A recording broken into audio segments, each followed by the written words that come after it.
Bismillahirrahmanirrahim. Assalamualaikum warahmatullahi wabarakatuh. Alhamdulillahirabbil alamin wal 'aqibatu lil muttaqin wala 'udwana illa 'alal zalimin. Wassalatu wassalamu ala sayyidil mursalin nabiyyina wa habibina wa qudwatina Muhammadin wa ala alihi wa ashabihi wa man da'a bi da'watihi wa ihtada bi hadihi ila yaumiddin. Amma ba'du, fa subhanaka ya Allah la ilma lana illa ma 'allamtana innaka antal alimul hakim. Wa qala subhanahu wa ta'ala a'udzu billahi minasy syaithanir rajim.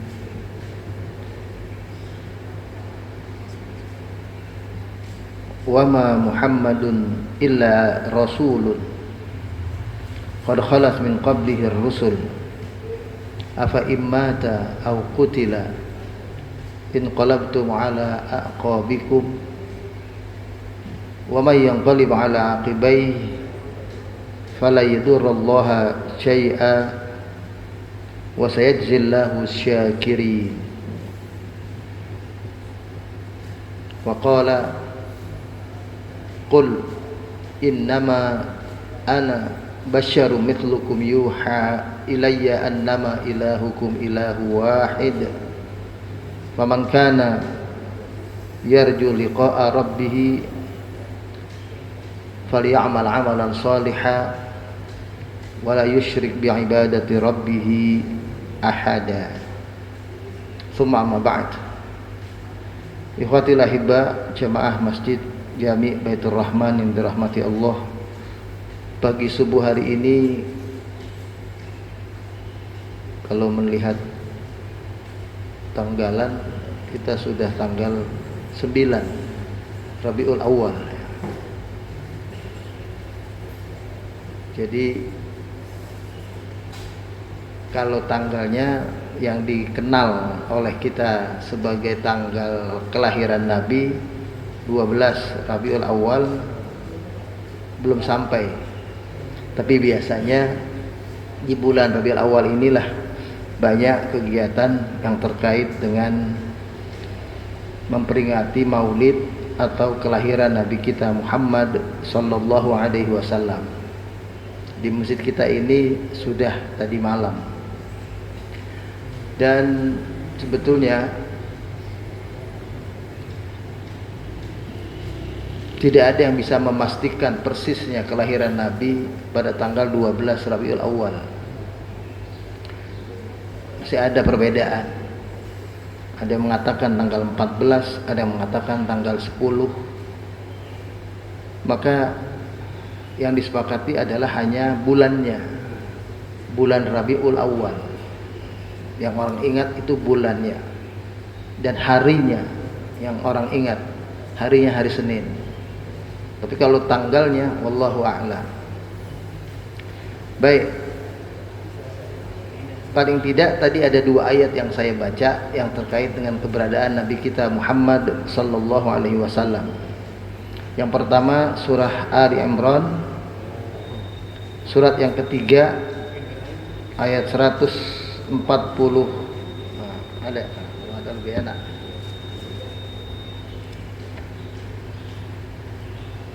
Yang pertama surah Ali Imran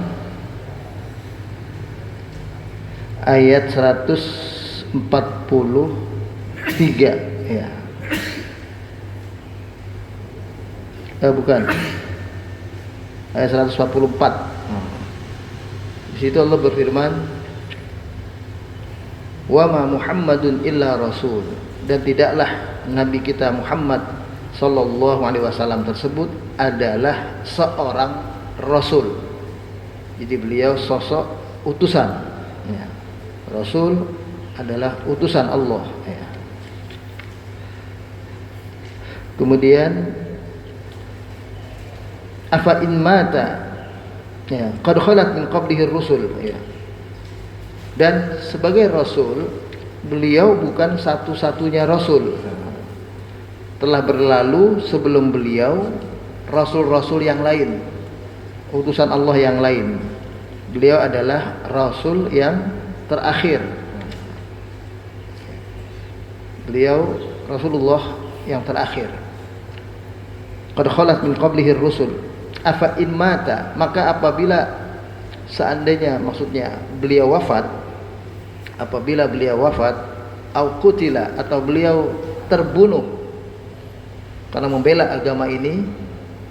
Perhatikan baik-baik, beliau sosok nabi tapi wafatnya dari dua jalan. Wafat biasa sebagaimana kita manusia, tapi juga bisa wafat karena dibunuh.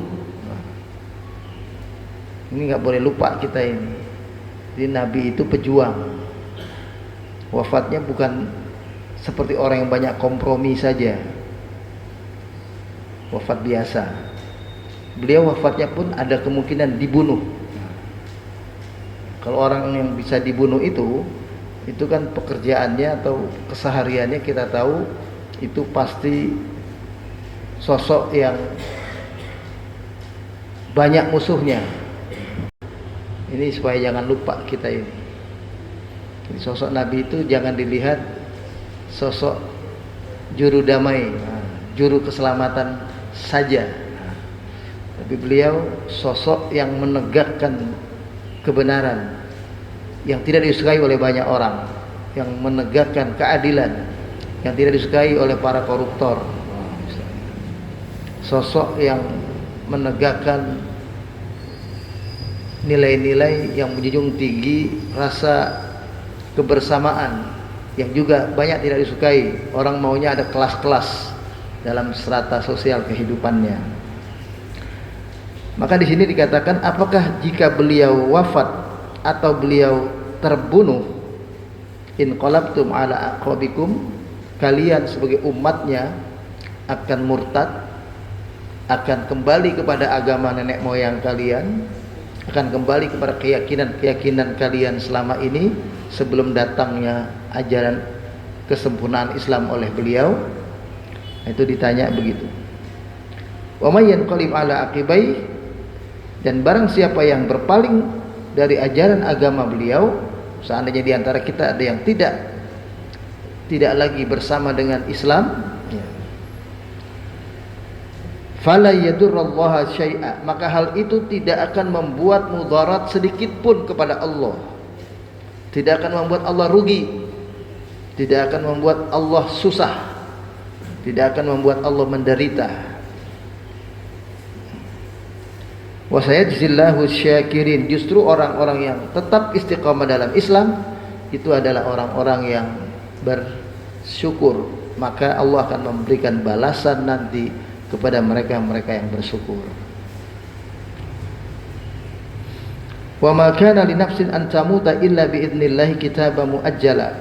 Soal mati, ya, tidak ada satupun di antara kita yang akan wafat meninggalkan dunia yang fana ini kecuali tanggal mainnya, kejadiannya atas izin dari Allah dan sudah tertulis kapan kita wafat.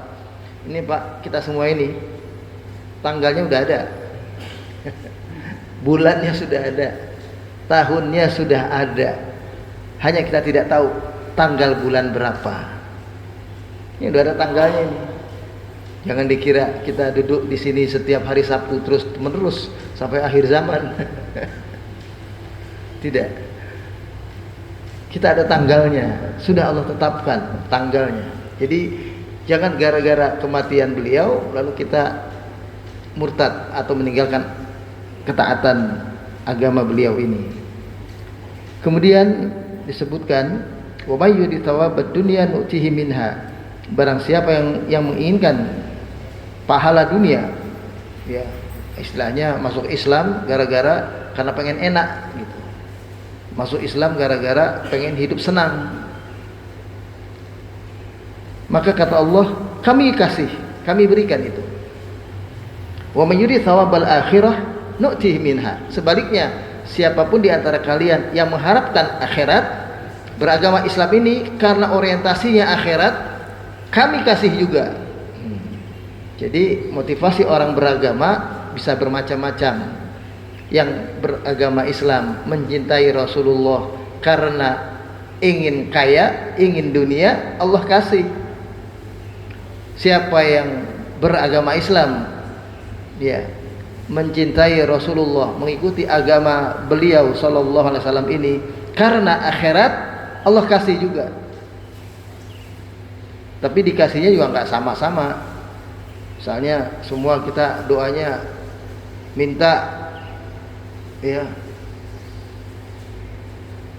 jadi orang kaya semua gitu mintanya. Akhirnya jadi orang kaya semua, kan nggak mungkin juga Allah kabulkan semuanya. Semua jadi orang kaya, karena kalau semua jadi orang kaya, nggak ada yang susah. Siapa yang mau betulin genteng gitu? Siapa yang mau renovasi rumah? Mau naik Gojek, Gojek siapa? Jadi kadang begitu maknanya ini. Jadi kalau kita minta kepada Allah, nggak semuanya dikasih sama. Itu di pasar misalnya, ini toko emas semuanya, doanya supaya hari itu dagangannya laku semua. Misalnya, ya, kalau laku semua, toko emas semuanya laku semua misalnya, itu ada ketidakseimbangan. Karena besoknya udah nggak dapat lagi itu kalau habis semuanya. Emasnya udah nggak ada karena semuanya sudah bisa beli emas misalnya, dan hal-hal lain yang senada dengan itu. Yang kedua, ayat yang saya baca tadi surat Al-Kahfi, itu bunyinya begini, qul innama, katakanlah wahai Muhammad, ini kata-kata Nabi yang diperintahkan Allah untuk mengucapkannya. Jadi ini dari Allah, Nabi disuruh ngucapin ini. Ini menunjukkan beliau itu betul-betul utusan Allah. Redaksi omongan beliau dalam Al-Quran harus ngikuti omongan yang sudah Allah tetapkan. Nggak bisa ngomong sendiri beliau, nggak boleh. Jadi ucapan beliau dalam Al-Quran ini nggak boleh nyempil sendiri, itu nggak boleh. Kalau ada ucapan beliau di dalam ayat Al-Quran, itu adalah redaksinya Allah yang sudah buatkan dan beliau tinggal baca. Jadi beliau di hadapan Allah tidak merdeka. Jangan dikira begitu. Beliau betul-betul utusan. Jadi sosok yang mendapat perintah, mendapat amanah, dapat mandat, ya. Ucapan beliau begini, innama ana basyarun, sungguh hanyalah, ini pakai adatul hasar. Jadi innama, kalau dia baca inna ana basyar, itu berita biasa, sesungguhnya aku adalah manusia. Tapi kalau innama ana basyar, maka menunjukkan bahwa sesungguhnya aku ini hanyalah, jadi aku ini hanyalah basyarun mithlukum, manusia biasa seperti kalian. Jadi jangan mempertuhankan aku. Aku ini manusia biasa. Aku ini sosok utusan nabi, bukan malaikat juga, ya. Ana basyarun mithlukum, saya seperti kalian, ada capek lelahnya, ada lapar hausnya. Makanya perjuangan Nabi itu selalu perjuangan sebagai manusia. Misalnya beliau hijrah dari Mekah ke Madinah, beliau tidak langsung minta kepada Allah, ya Allah selamatkan perjalananku untuk tiba di Madinah. Tiba-tiba beliau tinggal baca doa itu, jalan nggak kelihatan gitu, pakai ilmu apa namanya, ilmu yang orang nggak lihat itu misalnya, nggak kelihatan, ilmu laduni. Ya itu istilah aja sebetulnya. Engkau ya Allah, ilmu dari Allah. Atau beliau seperti berita kemarin tuh di Tasik apa di Garut itu, ibu-ibu ada mau pergi haji, itu suruh masuk lorong-lorong nanti sampai Mekah. Ada kan berita itu? Dengar ya? Ada ya? Nah, kalau itu yang terjadi pada diri beliau, beliau cukup masuk gorong-gorong tiba-tiba udah sampai Madinah, udah selamat gitu. Ngapain capek-capek? Capek-capek beliau ini berstrategi, Madinah ada di utara, beliau ke selatan dulu untuk bersembunyi menyelamatkan diri beliau. Ke selatan, Karena kalau orang ngejar langsung kejar. Nah, itu bisa ketemu. Beliau ke selatan dulu. Dan di selatan bukan di tempat biasa, naik ke gunung ke atas yang tinggi, Jabal Sur. Itu tinggi Jabal Sur. Naik ke sana bisa 2 jam, 3 jam. Tinggi dia. Dan jalan setapaknya nggak seperti Jabal Nur, Gua Hira, itu sudah dibuat, enak. Ini tinggi betul buat menyelamatkan diri dan menempatkan anaknya Abdullah, anaknya Umar bin Khattab yang namanya Abdullah itu di situ menggembala ternak, lalu diantarin makan oleh Asma. Nganterin makan setiap kali dia perlu makan dianterin. Itu strategi. Jadi begitu Nabi bersembunyi di Gua Hira, bukan di Jabal Sur itu, maksudnya bukan Gua Hira ya, Jabal Sur itu nganterin makannya untuk 3 orang sekalian, untuk Abdullah, untuk Rasulullah, dan untuk bapaknya Abu Bakar, supaya nggak ketahuan. Sampai segitunya Nabi. Itu menunjukkan beliau itu manusia biasa kayak kita. Dan beliau waktu perang Uhud pernah kena lemparan anak panah, luka di pelipisnya. Kalau beliau sosok manusia yang lain dari yang lain, itu mau kena belok itu panahnya, kan gitu. Mau kena belok, ini kena beliau berdarah.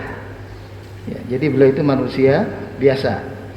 Maka dikatakan di sini innama ana basyarum mithlukum yuha ilayya annama ilahukum ilahu wahid. Hanya saja perbedaanku dengan kalian wahai semua hamba umatku, ya umat kita manusia semua, perbedaannya adalah aku dapat wahyu dari Allah. Hanya itu. Jadi disebut ilayya annama, bahwasanya hanyalah Tuhan kalian, Tuhan yang satu. Itu misi yang aku emban. Ya. Faman kana yarju liqa'a rabbi, maka barang siapa yang mengharapkan perjumpaan dengan Allah Tuhannya, falyamal amalan shaliha, maka hendaklah dia berbuat amal yang sebaik-baiknya, bukan sebanyak-banyaknya. Amal soleh disuruh.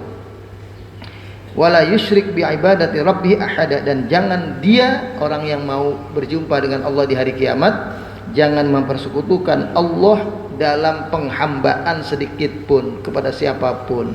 Enggak boleh sujud kepada Allah, sujud juga kepada yang lain. Barengan aja enggak boleh. Apalagi hanya sujud kepada selain Allah. Ya. Salat 5 waktu tapi percaya sama dukun, nah itu enggak boleh. Salat 5 waktu tapi masih percaya sama petuah-petuah batu, keris, pohon, sosok orang yang dianggap berkuasa kayak macam Firaun yang nggak bakalan kalah, sehingga kalau temenan sama dia, ngekor sama dia, pasti terus hidupnya selamat. Itu bertuhankan kepada Firaun namanya, walaupun dia sosok seperti kita. Baik, itu ayatnya. Lebih lanjut saya kembali kepada keterangan-keterangan itu yang tadi malam atau yang dibaca pada acara maulid. Nah, sebetulnya saya cari-cari ini sekarang udah ada itu tulisannya kalau mau dibaca Bapak-bapak. Ya. Ada istilahnya kalau dibaca di maulid itu ada maulid dibai, ada maulid barzanji, ada maulid syarafil anam, ada simtud duror, ada qasidah burdah, ada adya ulami, ada maulid azab. Itu dibacain itu semua, walaupun nggak dibaca semua kayak tadi malam, nggak dibaca semua. Pokoknya semua bisa 4 jam 5 jam sendiri itu, 10 jam bisa juga kalau bacanya pelan. Ini isinya, saya cuma simpulin 3 kata. Kalau kita mengaku mencintai Rasulullah, kalau kita mengaku adalah umat beliau, maka 3 hal utama yang harus kita lakukan.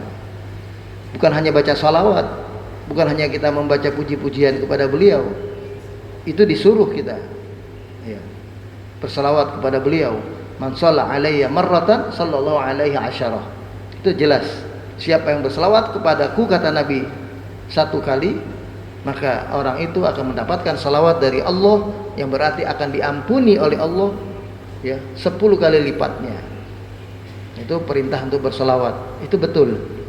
Tapi intinya bacaan-bacaan itu, walaupun ada juga yang berlebih-lebihan, intinya adalah 3. Nasru dinihi, ay nasru dini Muhammad sallallahu alaihi wasallam, wa iqamatu syari'atihi, wa takhallaqu bi khuluqihi.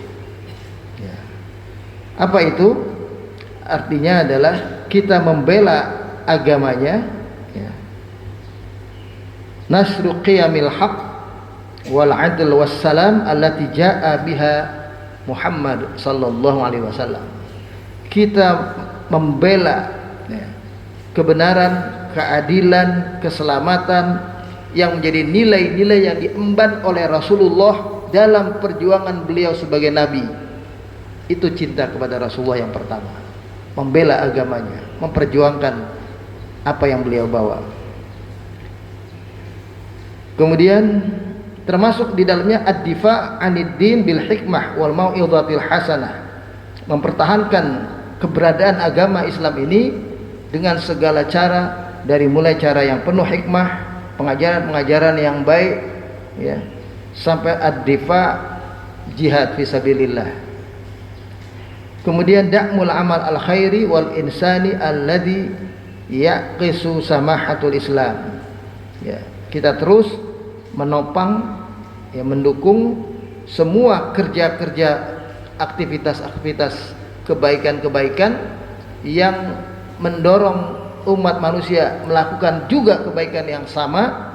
Nah, semuanya adalah dalam rangka untuk mendapatkan keselamatan hidup. Nah, itu nasruddinihi yang pertama. Yang kedua, iqamatu syariatihi. Kalau terjemahannya menegakkan syariatnya, ya, membangun syariatnya. Nah, yang dimaksud di sini adalah tatbiqu ahkamil Islam fil muamalat wal akhlaq asy-syakhsiyah, yaitu kita membumikan, melaksanakan hukum-hukum Islam yang ada diajarkan kepada kita semua, baik dalam persoalan muamalat, persoalan akhlak, persoalan kepribadian kita sehari-hari, perilaku. Itu kita coba atau kita berusaha untuk membumikan nilai-nilai itu. Kemudian termasuk di dalam iqamatu syariatihi adalah al-iltizam bi awamirillah wa jitinabi nawahihi fil hayati al-yaumiyah. Kita berupaya untuk terus-menerus konsisten melaksanakan perintah-perintah Allah, meninggalkan larangan-larangan Allah dalam keseharian hidup. Ya. Mencintai beliau itu adalah buktinya kita mentaati petunjuk Allah. Ya. Kemudian termasuk iqamatu syariatihi adalah iqamatul adl wal amanah was sidq fit ta'amul ma'an nas. Menegakkan keadilan, menegakkan amanah, menegakkan kebenaran, kejujuran, ya, dalam urusan muamalah dengan sesama. Yang ketiga, wa takhallaqu bi khuluqih, ya, kita berakhlak dengan akhlak beliau. Itu terjemahannya. Maknanya, maksudnya adalah al-iqtida bi akhlaqin nabi sallallahu alaihi wasallam kas sabr was-sidq wal amanah. Kita berupaya untuk mencontoh akhlak beliau, seperti akhlak beliau yang utama, yaitu misalnya sikap sabar, sikap jujur, ya, kemudian sikap menjalankan amanah. Ini sifat-sifat akhlak beliau yang utama. Kemudian muamalatul akharin birrahmah wal layyin wat tawadu'. Kita berinteraksi dengan sesama, bermuamalah dengan sesama umat manusia kita ini itu dengan penuh kasih sayang, kelembutan, dan penuh kerendahan hati. Nah, itu adalah berakhlak dengan akhlak beliau. Kemudian tajannubul fadhadah wal ghilzah fil qawli wal amal. Meninggalkan, ini termasuk akhlak mencontoh beliau adalah meninggalkan ucapan-ucapan, omongan-omongan yang kasar, ya, yang tanpa sebab kemudian bisa menyakiti orang. Tapi kalau ada sebab, kita boleh, kayak kita bikin nggak enak orang kafir, nah itu nggak apa-apa, malah disuruh. Ya. Jadi ada paling tidak 3 kesimpulannya itu. Saya ulang, yang pertama, Ya, kalau kita mencintai beliau, nasrudinihi, membela agamanya supaya agama Islam ini tetap tegak. Itulah orang yang mencintai beliau. Itu dibaca di Barzanji itu kalimat-kalimatnya itu luar biasa itu. Waktu itu memang dibuat untuk menyemangati umat Islam yang berjuang perang salib itu waktu itu. Sultan Salahuddin Al-Ayyubi itu mengumpulkan ulama-ulama untuk membuat nasihat-nasihat yang dirangkai untuk menjadi penyemangat umat Islam ini berjuang membela Islam waktu itu. Maka yang menyusun itu dari semua ulama, yang dipilih dari Al-Barzanji ini ya. Saya contohkan satu aja kalimatnya ya.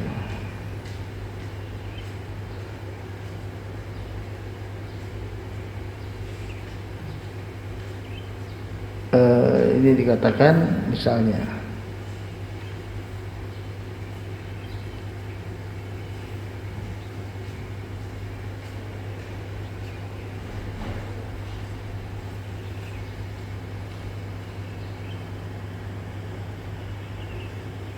yang ada disampaikan oleh beliau. Walamma balagha sallallahu alaihi wasallam 25 sanatan safara ila Busra fi tijaratin li Khadijah al-Fatiyah wa ma'hu ghulamuha Maisarah yakhdimuhu alaihi salatu wassalam wa yaqumu bima anahu wa nazala tahta syajaratin ladai sawma'ati nusturan rahibin nasraniyah fa'arafahu rahib, dan seterusnya. Nah, ini ada terjemahannya.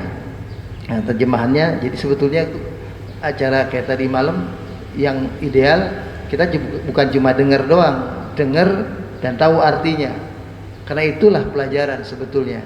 Ya, bukan sekedar kayak orang ngaji lewat. Ngaji itu juga ini kita nggak boleh cuma bangga sampai saya sudah khatam 2 kali, sudah khatam 3 kali. Ya, khatam kemudian dirayakan. Nah, itu nggak cukup ya, sangat tidak cukup, karena Al-Quran bukan hanya bacaan untuk kita baca berulang-ulang saja ya, tapi dia adalah bacaan untuk kita fahami, yang kita harus tahu apa maksudnya tulisan Allah yang jadi bentuknya kitab Al-Quran ini, lalu kita mengamalkan. Nah, nggak cukup kalau cuma apalagi target membaca kemudian ingin bisa mendendangkannya, tahsin, kemudian mujawwad, baca Quran biar suaranya indah didengar orang banyak, cuma sekedar itu. Atau bahkan yang tujuannya hafalan sekalipun juga masih belum. Karena Al-Quran bukan tujuannya untuk dibaca, untuk didendangkan, untuk disenandungkan, juga termasuk untuk dihafal, tidak. Quran adalah untuk afala yatadabbarunal Qur'an am ala qulubin aqfaluha. Itu yang ada ayatnya. Apakah mereka tidak mau memperhatikan isi Al-Qur'an ini dengan baik, atau hati mereka ada gembok, terkunci, enggak mau memahami Al-Qur'an. Enggak ada bunyi ayat afala yuhsinunal Qur'an fi tilawatih. Apakah mereka enggak mau membaca Quran dengan bacaan yang indah? Nah, itu enggak ada. Afala yahfadunal Qur'an. Apakah mereka enggak mau menghafal Quran? Enggak ada dalam Al-Quran itu begitu. Yang ada adalah afala yatadabbarunal Quran. Mengapa mereka tidak mau memperhatikan Al-Quran? Itu yang ada. Dan kenapa tidak mau mengamalkan Al-Quran? Ya, baca, mendendangkan itu alatnya. Kita menyuarakan dengan suara tahsin yang baik, itu alatnya. Menghafal juga alatnya, bukan tujuan. Apalagi sekarang orang hafal Quran ya, masih ada atau terdapat hafal Quran tapi buat maksiat kan gitu. Hafal surat Ad-Duha buat maksiat gitu. Hafal surat ini ya kan, kemarin beritanya itu semua. Dan jangan heran nanti orang hafal Quran cuma buat tujuan-tujuan dunia. Hafal Quran, anak orang tuanya nasihatin hafal Quran, Kamu kalau susah belajar panjang-panjang, susah-susah udah hafal Quran aja. Ntar masuk perguruan tinggi yang terkenal. Jadi ngapalin Quran buat kuliah. Hafal Quran itu ibadah. Diniatkan karena Allah. Nah, itu yang pahalanya tiap hari kita dapat, malaikat mendampingi kita setiap saat. Itu kalau ngapalin Quran niatnya karena Allah. Bukan karena mau kuliah. Bukan karena mau dapat minuman keras kayak kemarin itu misalnya. Na'udzubillahi min dzalik. Baik, selanjutnya saya baca ya.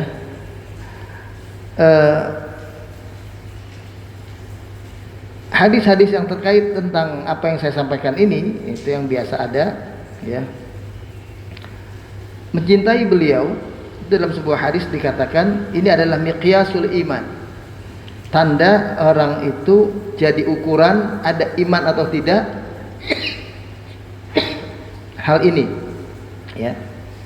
Nabi katakan la yu'minu ahadukum hatta akuna ahabba ilaihi min walidihi wa waladihi wan nasi ajmain. Belum dianggap sempurna iman seseorang di antara kalian sehingga aku, kata Nabi maksudnya, aku ini kata Nabi lebih dicintai oleh dirinya daripada bapaknya, daripada anaknya, daripada seluruh manusia yang lain. Kata Nabi, aku harus lebih dicintai. Lalu kemudian ada seseorang yang datang kepada Nabi. Ja'a rajulun yas'alu anis-sa'ah. Seseorang datang kepada Nabi bertanya tentang kiamat. Faqala Nabi, maka Nabi tanya balik, ma'adatta laha, kamu nanya tentang kiamat melulu, apa yang udah kamu siapin? Kata Nabi, apa yang sudah engkau siapkan untuk hari kiamat? Itu lebih penting ketimbang nanya kapan kiamat terjadinya, apa tanda-tandanya. Lebih baik bagaimana mempersiapkan diri, yang menyiapkan diri untuk menghadapi kiamat. Qala, dia bilang, ma'adatu laha kathiri salatin ya, kathiri salatin wala saumin. Aku enggak nyiapin banyak puasa, salat, enggak banyak-banyak, pas-pasan saja, yang wajib saja. Walakinni, tapi aku, kata orang ini, uhibbullaha wa rasulah, aku mencintai Allah dan Rasulnya. Faqala anta ma'a man ahbabta, kata Nabi, engkau bersama yang engkau cintai. Jadi orang ini tanya tentang hari kiamat. Nabi malah tanya balik, emang udah siap? Apa persiapanmu menghadapi hari kiamat? Enggak ada sebetulnya. Saya sholat juga pas-pasan, puasa pas-pasan, yang wajib-wajib saja, enggak ada. Tapi di hati saya ada rasa cinta yang kuat kepada Allah dan Rasulnya. Nah itu, ini yang menyelamatkan orang itu. Kata Nabi, anta ma'aman ahbabta, engkau akan bersama dengan yang engkau cintai. Jadi kalau kita hari ini mencintai beliau, idolanya beliau, maka kita akan bersama beliau insyaallah dalam surganya. Tapi kalau kita idolanya sosok-sosok siapa begitu di dunia ya, kalau idolanya Donald Trump ya nanti bersama Donald Trump di hari kiamat itu. Idolanya siapa? Idolanya jagoan-jagoan, idolanya pemain-pemain, band, artis-artis, pemain sepak bola ya. Nanti cinta senang sama Messi, senang sama Ronaldo, bersama-sama Ronaldo sama Messi nanti di akhirat begitu. Senangnya sama siapa kita? Maka kita bersama dengan orang itu di hari kiamat. Jadi kalau kita cinta kepada Rasulnya, maka kita bersama dengan beliau. Kemudian tentang ini juga disebutkan dalam sebuah hadis, qala sallallahu alaihi wasallam, salatun man kunna fihi wajada bihinna halawatal iman. Ada 3 hal yang kalau 3 hal ini kita adakan di dalam kehidupan kita merasakan manisnya iman, lezatnya jadi orang beriman. Salah satunya yang pertama adalah an yakunallahu wa rasuluhu ahabba ilaihi mimma siwahuma. Kita mencintai Allah dan Rasulnya di mana beliau keduanya lebih kita cintai dari selain keduanya. Itu kalau sudah begitu, ini tanda orang bisa merasakan manisnya iman. Dan itu bisa itu dirinya disakiti, dizalimi oleh orang-orang kafir, katakanlah ditekan dan sebagainya, bisa kuat hati dan jiwanya karena kecintaan kepada Allah dan Rasulnya. Kemudian kalau keseharian sahabat, paling tidak kita lihat coba bagaimana cinta beliau kepada Nabi. Kita lihat Sayyiduna Umar ibn al-Khattab Umar bin Khattab pernah begini bilang, qala lin Nabi, beliau pernah bilang kepada Nabi, la anta ahabbu ilayya min kulli syai'in illa min nafsi. Sungguh engkau wahai Muhammad Rasulullah adalah sosok yang lebih aku cintai dari apapun selain diriku. Itu kata Umar mula-mula. Dia bilang, sungguh engkau lebih aku cintai dari siapapun kecuali diriku. Berarti Umar mencintai dirinya dulu, baru mencintai Rasulullah. Faqala Nabi, maka Nabi bilang begini, la walladhi nafsi biyadi hatta akuna ahabba ilaika min nafsika. Kata Nabi, tidak, enggak betul kalau bicara begitu. Yang betul adalah sampai engkau mencintai aku lebih dari mencintai dirimu sendiri. Itu baru cinta yang benar. Jadi istilahnya kita dalam hidup ini punya pilihan. Ikuti Nabi begini caranya, maunya kita begini. Kita pilih yang mana? Orang yang mencintai Nabi nggak perlu sampai detail memahami ini halal apa haram, ini dilarang apa enggak. Dia cuma berpikir Nabi kerjain apa enggak. Oh tidak, sudah dia tinggalkan. Nggak sampai detail halal haramnya. Karena kalau detail-detail mau ngapain? Contoh, misalnya soal minum berdiri misalnya, dia cukup nanya, Nabi biasa minum berdiri atau duduk? Nabi minum duduk, nggak pernah berdiri. Sudah bagi dia, orang yang mencintai Rasul selalu berusaha minum sambil duduk. Dia nggak pakai nanya, minum berdiri itu boleh apa enggak sih sebetulnya? Sebetulnya haram apa enggak sih? Nggak pakai dalam-dalam begitu. Itu kalau orang yang cinta sama Nabi, kalau udah jiwanya begitu sudah. Bagaimana Nabi? Oh, Nabi minumnya duduk, sudah dia juga duduk. Bagaimana Nabi minum? Pakai tangan kanan, pakai tangan kiri? Nabi pakai tangan kanan, sudah dia pakai tangan kanan. Nggak pakai nanya, pakai tangan kiri haram apa enggak sih sebetulnya? Ya kalau nggak haram sekali-sekali boleh dong. Nggak pakai cerewet begitu. Jadi bagaimana Nabi? Nabi tangan kanan, sudah dia tangan kanan. Jadi kalau cinta sama Nabi itu mestinya begitu, ikuti aja Nabi, udah. Ya. Misalnya gimana Nabi kalau ngopi, minum panas, gimana? Ditiup apa enggak? Nabi bilang, la tanaffas fil ina, wa la tanfukhu fihi, kata Nabi. Enggak boleh bernafas di minuman ini, enggak boleh napas kita. Jadi kalau kita minum gelek-gelek itu napas kita keluar ke gelas. Itu Nabi nggak biasa begitu karena itu mengotori yang kita minum. Dan Nabi nggak pernah tiup. Ini misalnya panas, ditiup oleh beliau.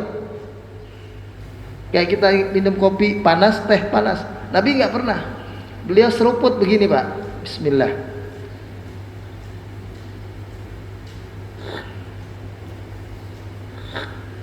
Itu paling diseruput istilahnya kalau kita disedot. Jadi bisyikin. Jadi ditarik gitu, dengan kuat, dihirup. Nah, itu yang paling nggak ditiup, karena tiup itu kotor. Nah, kita nggak perlu berdebat. Sebetulnya kalau dia boleh apa enggak sih, haram apa enggak? Nggak pakai halal haram. Bagaimana Nabi? Nabi nggak ditiup, ya sudah, saya nggak tiup gitu. Sama dengan soal rokok, pakai nanya, rokok haram apa halal, makruh apa enggak? Udah nanya aja, Nabi rokok apa enggak? Enggak, ya sudah. Itu mestinya. Itu kalau orang berkaca dengan iman itu begitu. Enggak pakai dalam-dalam mendetail, enggak. Sebenarnya Nabi gimana? Nabi enggak merokok, ya sudah. Memang nggak sampai detail haram, hukumnya ada yang makruh, ada yang haram. Nah, tapi nanya, Nabi ngerokok apa enggak? Enggak, ya sudah. Nah, itu kalau orang hidupnya lebih mencintai beliau daripada yang lain. Pernah begini, ya, saking dekatnya dengan Nabi, ada seseorang bertanya begini, namanya Thauban radhiyallahu an. Ghaba 'anin nabi yauman tsumma jaa'a wa qad taghayyara launuhu wa nahila jismuhu. Ada seorang sahabat namanya Thauban, lama dia tidak ketemu Nabi. Ya. Satu hari akhirnya datang kepada Nabi. Begitu dia datang, tampak raut wajahnya agak sedikit kusut, kayak lagi susah gitu. Kan kelihatan juga orang tampang susah kan gitu ya, kelihatan oleh Nabi kok tampangnya susah. Dan jisemnya, badannya kurusan. Kenapa dia kurus? Kenapa dia kok tampak susah? Fasa'alahu nabiyyu an halihi. Lalu Nabi bertanya kepada orang ini, Thauban ini, kenapa begitu keadaanmu? Ya. Kemudian dia jawab, faqala, jawaban dia, mabi darrun wala waj'un. Aku enggak sakit sebetulnya. Aku juga enggak susah-susah amat, enggak menderita betul sebetulnya, enggak kelaparan. Ghairu anni idza lam araka istahwashtu wahsyatan syadidah. Kecuali aku kalau lama enggak melihat engkau wahai Rasul, aku selalu dalam kegelisahan. Aku dalam kehidupan yang enggak nyaman. Kalau enggak ketemu engkau lama, aku ingin melihat engkau terus, ingin memandang engkau terus. Itu kata si Thauban ini. Hatta alqaka, sampai aku ketemu engkau. Begitu aku ketemu engkau, hatiku udah riang lagi, senang lagi. Kata Thauban ini. Thumma dzakartul akhirah fa akhafu alla araka. Kemudian aku takut nanti di akhirat, kalau aku ingat akhirat, aku takut nanti enggak ketemu dengan engkau wahai Rasul. Di sini juga ketemunya juga jarang-jarang karena dia punya keseharian. Akhirnya ketemu Nabi. Kalau enggak ketemu Nabi gelisah dia, susah. Ini orang yang mencintai Nabi. Lalu udah takut nanti kalau di akhirat aku takut enggak ketemu engkau wahai Rasul. Li'annaka tarfa'u ma'an nabiyyin wa ana in dakhaltul jannata akunu fi manzilati adna.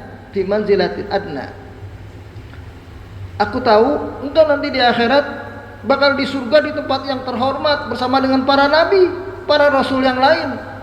Aku pasti masuk surga di tempat yang rendah, gak mungkin bersama engkau. Aku pasti akan sedih gak melihat engkau wahai Rasul. Ini sosok sahabat namanya Thauban. Faqala Rasul, maka Nabi bilang begini kepada dia.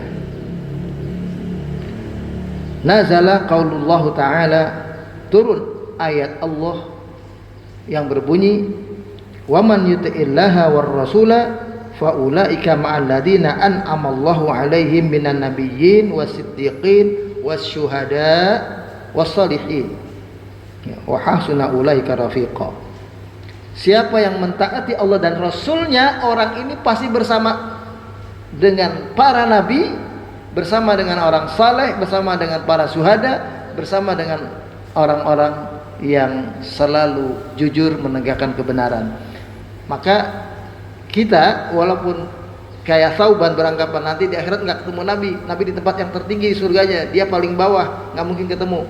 Kata Nabi tidak. Orang yang mencintai beliau dengan sepenuh hati, yang cirinya 3 yang kita bahas ini, maka orang ini akan bersama dengan Nabi walaupun di akhirat berbeda tempatnya seolah-olah begitu. Inilah barangkali para jemaah sekalian inti dari apa yang ya sebetulnya dalam peringatan Maulid dimanapun intinya itu begitu kurang lebih.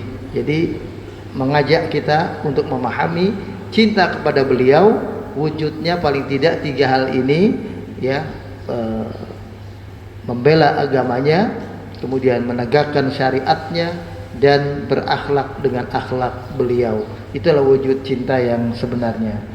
Demikian wallahu alam. Dan ini sebetulnya saya sendiri baru saya download. Ini ada ini yang saya sampaikan ini. Itu kalau mau dilihat itu di downloadnya di aplikasi NU Online. Nah, NU online, itu nanti klik ini kira-kira kayak begini bentuknya gitu. Jadi kalau mau deket sama saya silahkan, itu klik bacaan Maulid Nabi. Nah, di sini ada semuanya, Maulid Nabi, Barzanji apa semua, ada terjemahannya yang orang nggak pernah baca. Orang cuma denger doang, yang baca-baca aja, tapi dia nggak tahu. Nah, saya kebetulan baca-baca sedikit. Intinya coba yang saya simpulkan sederhana. Kalau saya simpulkan semuanya saya baca, ya berjam-jam kita. Udah intinya ini aja. Jadi kalau kita mengaku cinta beliau, maka wujudnya bukan hanya baca sholawat, itu baik, tapi 3 ini yang lebih utama, yaitu membela agama beliau, berusaha menegakkan syariat beliau, dan yang ketiga berakhlak dengan akhlak beliau. Demikian, mudah-mudahan jadi pelajaran buat kita bersama. Saya persilakan kalau ada yang mau bertanya. Baik, bulan Rabiul Awal ini itu diistimewakan sebetulnya supaya kita ingat. Nah, tujuannya itu aja, supaya kita ingat bahwa pada bulan ini lahir sosok yang terbaik di tengah-tengah umat manusia, dan sekaligus wafatnya beliau juga di bulan ini. Kalau tujuannya adalah untuk mengingat beliau, dimuliakan hari ini atau bulan ini karena sebab itu, maka itu adalah hal yang baik dalam pengertian. Kalau dalam riwayat juga pernah ada Abu Lahab itu paman Nabi, ya, tapi yang jahat, yang apa namanya, ya, dalam surat Al-Lahab itu jadi diabadikan nama beliau. Itu pada waktu Nabi lahir, ya, riwayatnya hari Senin Nabi lahir itu, ya, kalau tanggalnya masih wallahu alam, hari Senin beliau lahir. Maka Abu Lahab termasuk yang senang mendengar Nabi lahir.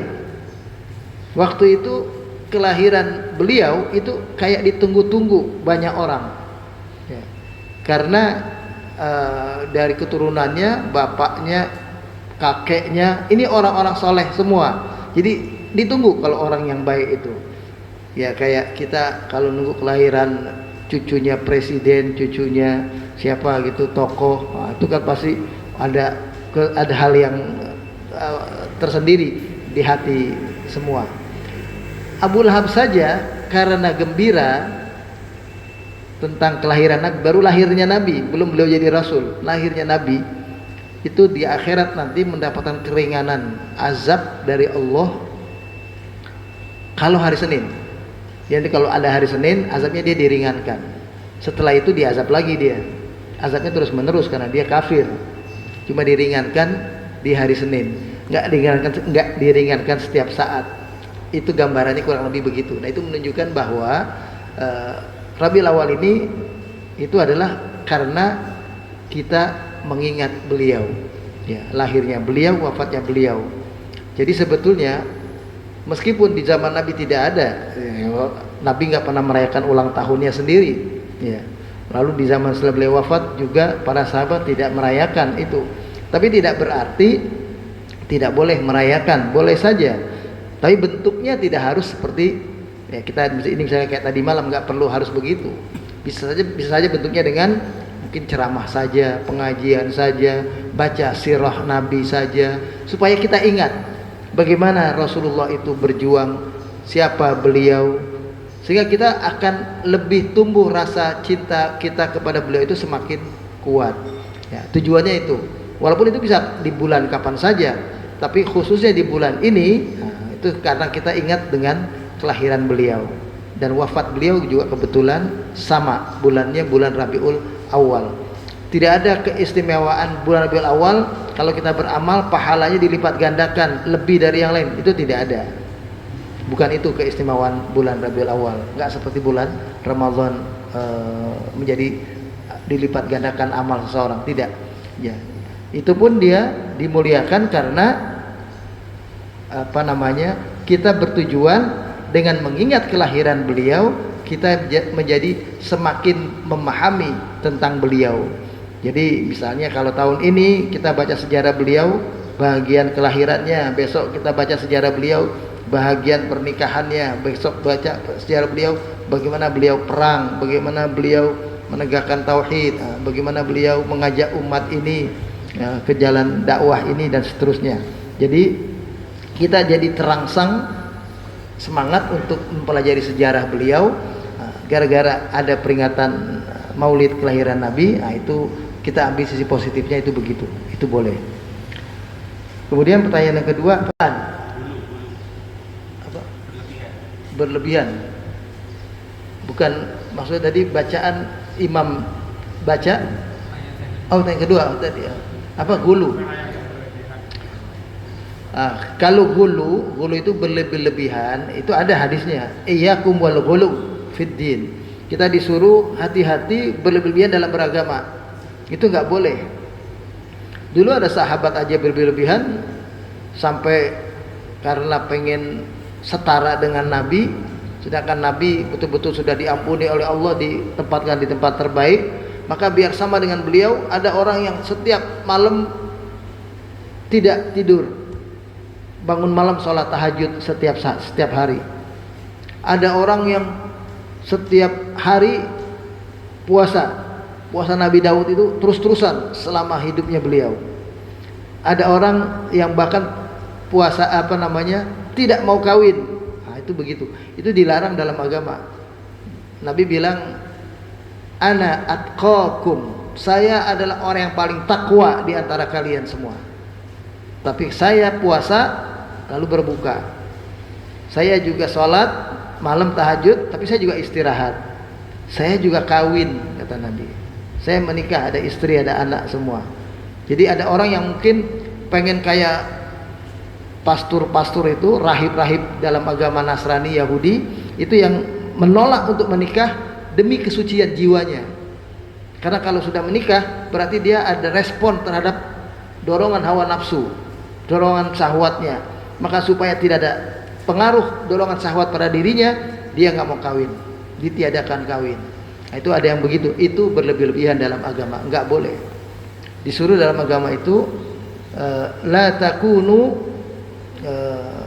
rabbaniyin, jangan pernah menjadi sosok rabbaniyin, seolah kita itu semua yang Allah inginkan kita betul-betul semuanya dapat gitu. Bukan berusaha dalam amal. Jadi kita dibatasi syariat itulah amal terbaik kita. Bagaimana tuntunan syariat dalam ibadah keseharian? Nah, itulah yang dikerjakan. Jadi kalau kita berlebih-lebihan ya dilarang. Ya. Orang baca Qur'annya terus setiap malam ya dilarang juga. Setiap hari dia boleh baca, tapi dijadwal. Jangan baca Quran ini sampai akhirnya, makanya kan sebagian ulama menghukumkan makruh kalau kita baca Quran selama kurang dari 3 hari, karena kita tidak dianggap bisa faham. Paling tidak itu dibagi 1 hari 10 juz, 1 hari 10 juz, 1 hari 10 juz, 3 hari itu yang paling cepat. Nggak boleh kita dalam sehari pengen khatam seluruh Al-Quran. Lain hal kalau sudah kita jadi seorang ulama besar seperti Imam Syafi'i, beliau membaca dan memahami, karena disuruh baca dan fahami. Nah, beliau baca, makanya kalau beliau bisa sampai, kalau di bulan Ramadan itu ada riwayat mengatakan 2 kali, ada riwayat mengatakan 3 kali dalam sehari beliau khatam. Nah, kalau kita nggak boleh, paling tidak 3 hari sekali khatam Quran, misalnya begitu. Jadi hulu, berlebih-lebihan itu nggak boleh. Termasuk gulu di sini dalam konteks Nabi adalah menghormati Nabi secara berlebihan.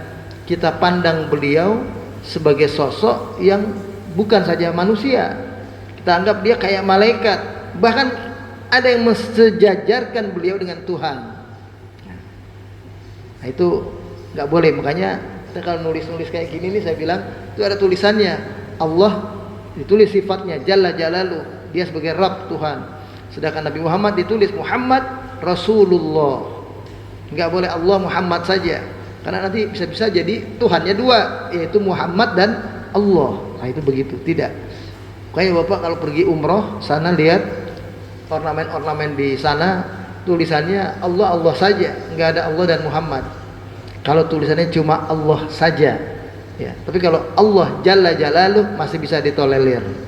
Kayak di sini masih bisa kita toleransi karena dituliskan sifatnya. Allah sebagai apa? Tuhan. Sedangkan Nabi sebagai apa? Rasulullah. Itu boleh. Tapi kalau Tuhan, Allah, Muhammad nggak ada sifatnya, nah, jangan-jangan dua-duanya Tuhan kita. Nah, itu begitu. Itu nggak boleh. Tadi sudah kita bahas. Nabi sendiri mengatakan innama ana basyarun. Aku adalah manusia biasa seperti kalian. Ya. Cuma bedanya aku dapat wahyu. Itulah kelebihanku dari kita umat manusia lain. Saya kira itu tadi tentang sholat. Amin, memang kita disuruh berserentak. Seluruhnya memang kita disuruh ikut imam. Tapi bacaan waladhdallin amin, malah sebaik-baik bacaan amin adalah yang sama dengan dibaca oleh imam. Karena yang dibaca imam itu berarti diaminkan oleh malaikat, bareng dengan malaikat. Makanya kita sebaiknya kalau baca itu setelah imam waladhdallin, jangan langsung amin. Waladhdallin, amin. Kira-kira imam itu habis dhalin dia ngambil napas sekali baru amin. Karena nggak mungkin kalau imam waladhdallin amin, nggak mungkin. Dia pasti ngambil napas sedikit baru amin. Kita juga begitu mestinya. Sabar, jangan mendahului bacaan imam. Kasih kesempatan dia napas sejenak baru amin. Karena kalau tidak duluan kita aminnya sama imam. Ya. Jadi tidak persis sama. Yang terbaik adalah walaupun nggak apa-apa dia baca di situ amin duluan atau belakangan dikit beda dengan bacaan imam, tapi yang terbaik adalah sama dengan bacaan imam. Makanya perhatikan imamnya. Kayak Imam Ibnu Salam bacanya cuma begini, waladhdallin amin. Imam Ibnu Salam banyak begitu bacanya, amin. Mestinya kita juga amin. Cuma karena kita udah biasa amin, udah biasa begitu, sudah. Akhirnya nggak sama dengan bacaan aminnya malaikat dan bacaan aminnya imam. Ya. Malah ada mazhab Hanafi nggak baca aminnya dengan jahar. Waladhdallin dia baca amin. Dia baca, bukan nggak baca amin, tapi dalam diri sendiri didengar amin. Nggak baca keras, ya. Jadi kalau kita sholat di India, di Pakistan, waladhdallin baca amin kayak biasa di sini, itu dijamin kita baca sendiri itu. Yang lain nggak baca, kita baca sendiri. Itu kalau apa namanya kebiasaan kalau di sana. Saya kira itu. Jadi bacaan amin yang lebih baik adalah yang sama dengan yang dibaca oleh imam. Ya, untuk amin. Selebihnya baru kita harus ikuti imam, di belakang imam. Rukunya di belakang imam, nggak boleh sama. Sujudnya itu imam udah sujud baru kita sujud. Jangan imam baru bergerak mau sujud, kita udah bergerak. Itu bisa-bisa kalau imamnya udah tua, dia belum nyampe, kita udah nyampe duluan itu sujudnya. Jadi harus sujud itu imam udah sampai sujud, kita sujud. Imam udah sampai ruku, baru kita ruku. Nah, itu begitu. Demikian, wallahu a'lam.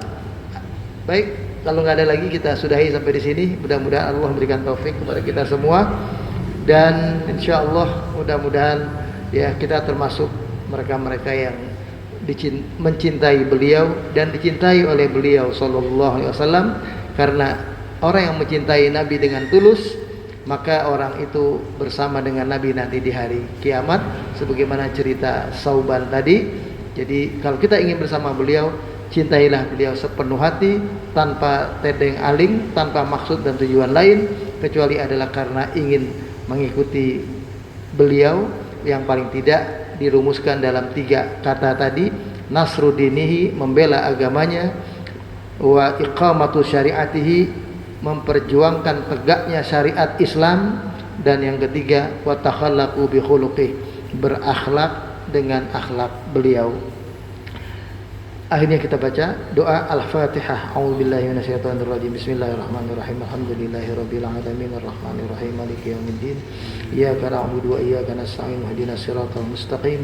Siratal ladzina an'amta 'alaihim ghairil maghdubi 'alaihim waladdallin. Amin. Amin ya rabbal lakal hamdu wa lakas syukru. Allahumma anfa'na bima 'allamtana wa 'allimna bima yanfa'una. Ya Allah, Rabb Tuhan kami, berilah manfaat atas ilmu yang Kau ajarkan kepada kami, dan dalamkan ilmu kami atas ilmu yang memberikan manfaat untuk kehidupan kami. Rabbana atina fid dunya hasanah wa fil akhirati hasanah wa qina adzabannar. Wa akhiru da'wana anil hamdulillahi rabbil alamin. Wallahu waliyut taufiq. Wassalamualaikum warahmatullahi wabarakatuh.